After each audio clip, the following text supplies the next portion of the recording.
Hello everyone, welcome to deserving India. दोस्तों, ये खबर आप लोगों तक पहुंच ही गई होगी। अगर नहीं जानते हैं तो सबसे पहले हम इसका इंट्रोडक्शन देखेंगे, उसके बाद इसका कॉन्टेक्स्ट को समझेंगे और फिर डिटेल्स में इसको डिस्कस करेंगे। खबर ये है कि आप लोग पहले से ही परिचित होंगे कि रशिया और यूक्रेन में वॉर चल रहा है। लगभग 3 साल तो होने को आ ही रहे हैं। अब रशिया और यूक्रेन का जो वॉर है अब नेक्स्ट लेवल पे चला गया है। कुछ जो स्ट्रेटजिक जो जानकार हैं या फिर जो इंटरनेशनल रिलेशंस मामले के जो जानकार हैं, उनका यह कहना है कि अब बात न्यूक्लियर हमले तक भी हो सकता है या फिर रशिया इसको रिटेलिएट करेगा और नाटो कंट्री के ऊपर भी अटैक कर सकता है। क्या है नेटो कंट्री के ऊपर अटैक करने का कारण रशिया का? क्योंकि अभी तक तो वॉर यूक्रेन और रशिया के बीच था, तो अब नेटो कंट्री कहाँ से बीच में आ जाते हैं। इसी के साथ साथ ऑपरेशन स्पाइडर्स वेब जो कि यूक्रेन ने चलाया है रशिया के ऊपर, ये बहुत ही ज़्यादा डेडली अटैक किया गया है यूक्रेन के द्वारा रशिया के ऊपर, जो कि इस पूरे के पूरा जो यूरोपियन कंट्रीज़ है उनके बीच बहुत ही तेज़ी से चीज़ों को बदलने जा रहा है इस अटैक की वजह से। कल इस अटैक को किया गया था शाम को भारतीय समय अनुसार, और रात को राष्ट्रपति व्लादिमीर पुतिन ने एक इमरजेंसी मीटिंग भी बुलाई, जिसमें वो जितने भी उनके इम्पोर्टेंट पर्सनालिटीज़ थे रशिया के, वो सभी इसमें उन्होंने पार्टिसिपेट किया था इस मीटिंग में। तो डिसीजन क्या हुआ वो तो खैर अंजाम से ही पता चलेगा, क्योंकि व्लादिमीर पुतिन के बारे में जो चीज़ें, जो ऐसी चीज़ें जो लोगों को पता है वो करके दिखाते हैं। बोलते बहुत कम है, बहुत ही मतलब कम बातें करते हैं वो, लेकिन एक्शन में ज़्यादा दिखता है। अभी देखिए, दो तरह के पर्सनालिटी इंटरनेशनल रिलेशंस में आप लोगों को देखने को मिल रहा होगा। एक तरफ है यूएसए के प्रेसिडेंट डोनाल्ड ट्रंप, वहीं दूसरी तरफ है व्लादिमीर पुतिन जो कि रशिया के प्रेसिडेंट हैं। ये बहुत कम बोलते हैं, मतलब जब मीटिंग्स भी होती है, जब कॉन्फ्रेंस भी होते हैं, तो बहुत कम शब्दों में अपनी बात को रख देते हैं। वहीं डोनाल्ड ट्रंप ये सिर्फ बोलते ही बोलते हैं। क्रेडिट स्टीलर अभी इनको कहा जा रहा है, हर चीज़ का क्रेडिट लेते हैं। अभी इंडिया और पाकिस्तान के बीच जो टेंशन्स था, जो स्टैंड ऑफ था, उसको भी उन्होंने 4 बार बोला कि मेरे वजह से, मैंने ट्रेड का धमकी दिया, उसकी वजह से ये जो स्टैंड ऑफ है, ये जो कन्फ्लिक्ट है, उसको रिजॉल्व कराया। हालांकि बाद में वो अपने बात से पलट भी गए। ये भी उनकी एक खासियत है कि वो बहुत तेज़ी से अपने आप को मतलब यू टर्न ले लेते हैं। लेकिन अगर मैं रशिया की बात करूं तो आपको एक बात और ध्यान होगा कि डोनाल्ड ट्रंप अभी उनका जो मेन मोटिव है वो ये है कि किसी भी तरीके से शांति का जो नोबेल अवार्ड है वो उनको मिल जाए अपने इस कार्यकाल के दौरान। अभी उन्होंने गाजा और इजराइल के बीच 90 दिनों का सीज फायर कराया है। भारत पाकिस्तान का तो क्रेडिट वो ले ही रहे हैं। इसी के साथ साथ उन्होंने कहा था कि आते के साथ ही यूक्रेन और रशिया के बीच के जो कन्फ्लिक्ट है उसको भी वो फिनिश कर देंगे। कन्फ्लिक्ट तो फिनिश हुआ ही नहीं, और ये फिनिश मतलब कि और ये जो सिचुएशन है और भी बहुत ज़्यादा गंभीर हो गया है। चलिए सबसे पहले टॉपिक को पढ़ते क्या है, उसके बाद हम आगे बढ़ेंगे। यूक्रेन ने निशाना बनाया रशिया के स्ट्रेटजिक बॉम्बर्स को, मतलब कि जिस एयर बेस पे इन्होंने अपने साजो सामान रखे हुए थे उसी को अटैक किया गया यूक्रेन के द्वारा। और अब देखिए यूक्रेन कितना छोटा सा देश है। अगर मैं आपको दिखाऊं मैप पे, तो यहाँ पे यूक्रेन है। ये जो रीजन आपको देख पा रहे होंगे आप, ये यूक्रेन है, और इसके पास कोई न्यूक्लियर वेपन्स भी नहीं है। अभी आप देख पा रहे होंगे कि ये है द ग्रैंड रशिया। समझ पा रहे हैं आप?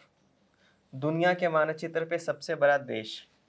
इसने अटैक किया है अराउंड करीब करीब 400 किलोमीटर अंदर जाके, रशिया के अंदर। यहाँ से अगर रशिया की बाउंड्री स्टार्ट होती है तो 400 किलोमीटर अंदर जाकर अटैक किया गया है 40 स्ट्रेटजिक एयरक्राफ्ट पे। आखिर ये कैसे हुआ उसको भी समझेंगे। उसको डैमेज किया गया है यूक्रेन के द्वारा। यूक्रेन इतना छोटा सा देश है, आखिर इसने कैसे रशिया के स्ट्रेटजिक जो बॉम्बर्स थे उसको निशाना बनाया है? तो जी हाँ, बिल्कुल जो बातें हो रही है, कहा जा रहा है कि इसमें जो नाटो कंट्री है, खास करके वेस्टर्न यूरोपियन जो कंट्रीज हैं, वो इन्वॉल्व है और उन्होंने इसको मतलब कि स्पॉन्सर किया है इन सारे अटैक्स को।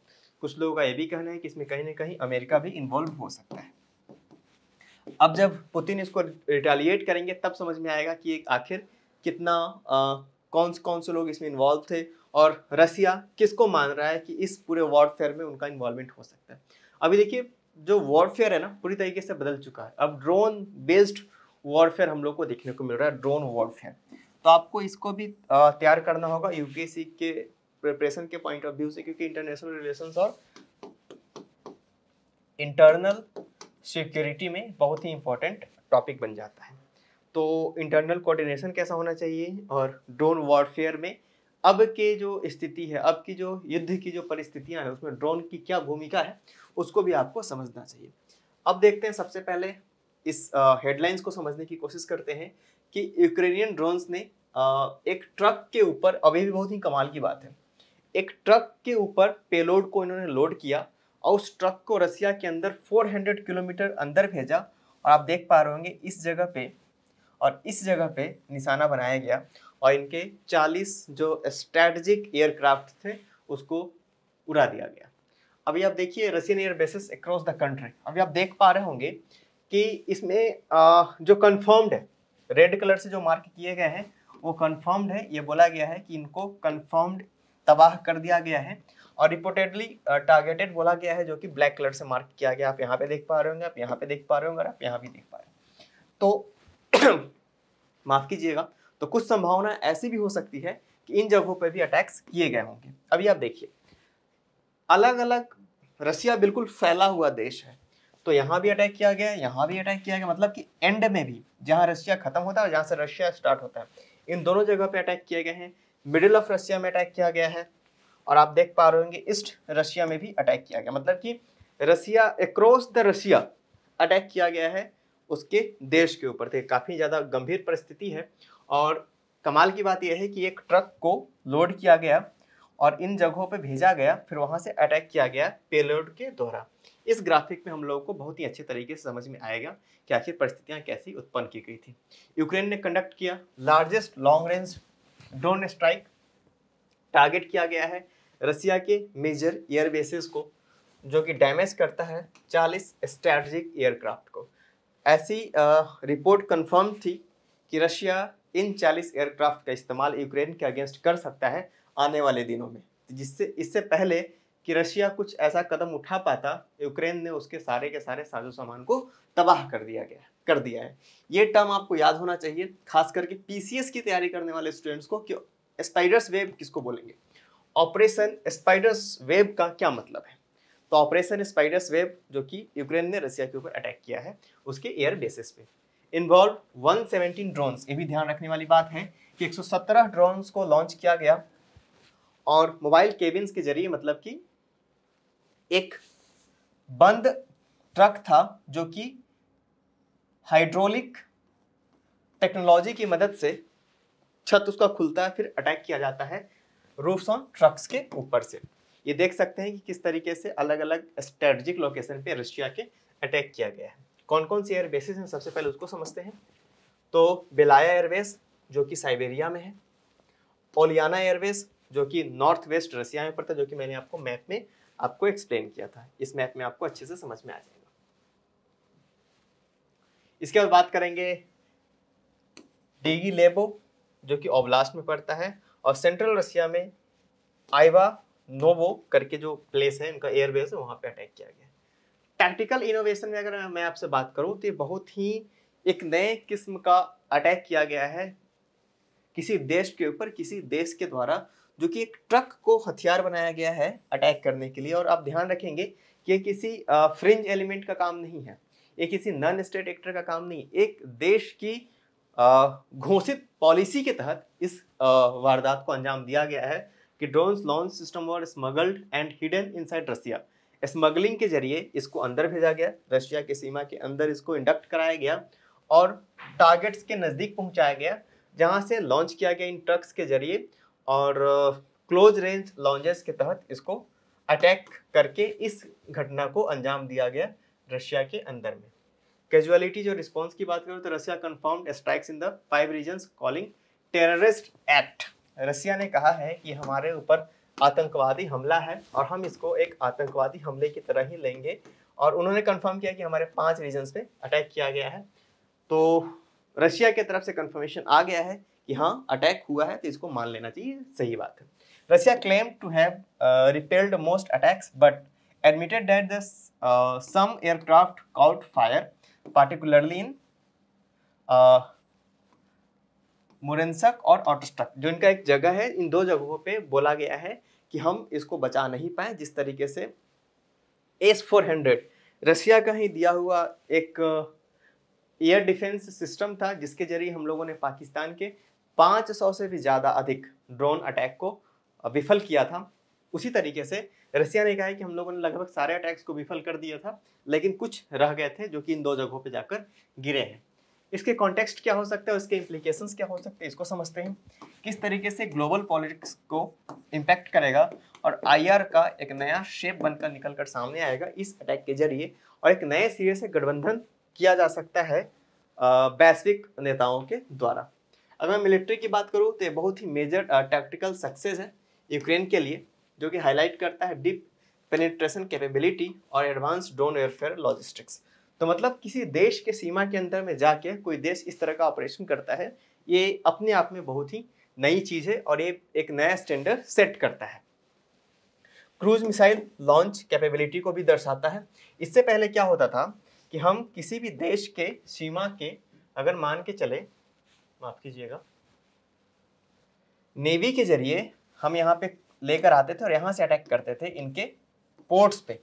मतलब कि किसी भी देश के पोर्ट पे अटैक, जैसे कि हम लोगों ने 1971 के वॉर में जो हमारी नेवी थी INS विक्रांत, उसने हमला किया था कराची पोर्ट पे और 7 दिन तक पोर्ट जलता रहा था।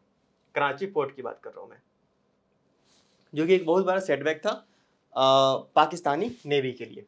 अगर मैं डिप्लोमेटिक की बात करूँ तो ये जो स्ट्राइक है ये जस्ट स्टार्ट हुआ है। पीस टॉक की बात चल रही थी इस्तांबुल में, बट एक्सपेक्टेशंस नहीं था कि इतना जल्दी इस तरह की चीज़ें हो जाएंगी। ये ऑपरेशन जो है क्लियर मैसेज देता है दोनों को, रसिया और वेस्टर्न एलाइज को, about Ukraine's determination and innovation. तो मतलब रशिया के पास क्लियर मैसेज है कि भाई जो ये यूक्रेन है, आप इसको हल्के में नहीं ले सकते। डोमेस्टिक इम्पैक्ट्स क्या हो सकता है, रशिया के ऊपर रिपोर्ट्स बताते हैं कि रशियन ने बहुत से लोगों को अरेस्ट किया, लोकल पैनिक को। Suggest internal security concerns are rising, उनके यहाँ पे इंटरनल सिक्योरिटी का रीजन मतलब कि एक बहुत ही बड़ा इम्पैक्ट निकल कर सामने आया है। लोकल कोलैबोरेशंस हो सकते हैं और जो घुसपैठिए हैं उन्होंने भी बहुत सारी मदद करी होगी इन लोगों को यूक्रेन के जो अटैक है उसको अंजाम देने के लिए।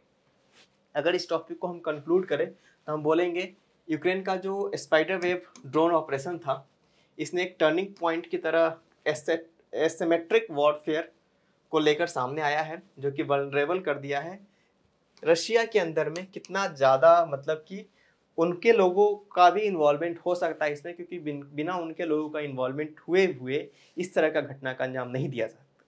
तो इस ऑपरेशन स्पाइडर्स वेब से 2-3 चीज़ें निकल कर सामने आती है। पहली चीज़ ये कि अब जो लड़ाई का पूरा जो परिदृश्य है, वॉर जिसको कि हम बोलते थे कन्वेंशनल वॉरफेयर, वह बहुत तेज़ी से बदल चुका है। अब शायद जो भी लड़ाइयाँ होंगी भविष्य में, उसमें अभी आप देख पा रहे हो कि इजराइल और हमास के बीच जो युद्ध चल रहा था लगभग 2 सालों से, तो 1.5-2 सालों से तो युद्ध चल ही रहा था। 2023 से लेकर 2025, 1.5 साल तो मान के ही चलेंगे इसको। उसमें ज़्यादातर जो अटैक्स हुए हैं, ज़्यादातर क्या लगभग सारे अटैक्स ड्रोन्स के जरिए किए गए, मिसाइल के जरिए किए, मतलब कि मैन पावर का इस्तेमाल बहुत कम हुआ है। तो इस अटैक से एक बात तो क्लियर है कि हर देश को अब अपना जो इंटरनल सिक्योरिटी है उसको स्ट्रॉन्ग करना होगा, ताकि उसके देश में भी उसके जो पड़ोसी देश हैं इस तरह का अटैक ना कर सके। इसी के साथ साथ अब ड्रोन्स पे ज़्यादा चर्चा होने लग जाएंगी, ड्रोन्स वॉरफेयर चर्चा का विषय बन जाएगा।